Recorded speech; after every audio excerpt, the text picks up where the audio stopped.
On a fait une TX en collaboration avec le lycée des métiers d'art de Saint-Quentin. Donc c'est un lycée qui propose des formations dans l'art du bois et de l'art de l'ameublement. Du coup, le but ça a été de déceler si les sons produits par les métiers manuels tels que les métiers du bois étaient intéressants et pouvaient apporter un plus à la pratique du geste, de la manière de scier par exemple, ou la manière de couper un bout de bois. Et du coup, on a fait les enregistrements du son de presque tous les secteurs du lycée.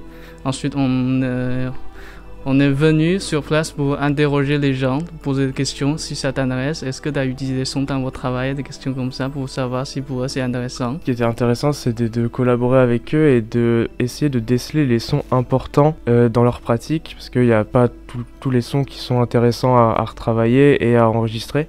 Et aussi, il fallait aussi déceler les erreurs potentielles que les étudiants ils font durant leurs gestes. Et ça aussi, ça a été assez difficile parce que eux, ils apprennent à bien faire les choses et nous, on était là.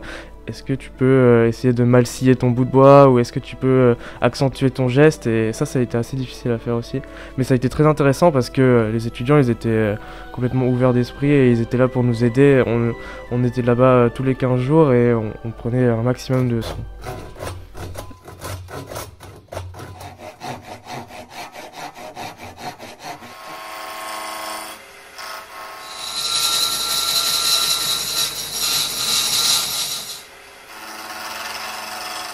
D'abord, on a interrogé les enseignants et les étudiants avec lesquels on a travaillé. Les personnes arrivaient à déceler qu'il y avait un problème. Ils savaient que, par exemple, l'étudiant faisait le mauvais geste et non pas le bon geste. À la suite de notre soutenance à Saint-Quentin, en fait, ce qui est ressorti, c'est que les étudiants, ils étaient super intéressés d'intégrer les sons dans leur formation dès le début, en fait.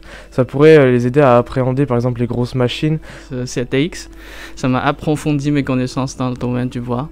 Même si on est dans une époque d'industrialisation, on industrialise tous, mais eux, ils font des travaux artisanaux. Ensuite, comme designer, ingénieur, la chose importante, c'est qu'il faut bien mettre ses pieds sur le terrain. Il faut bien venir sur place, interroger les gens.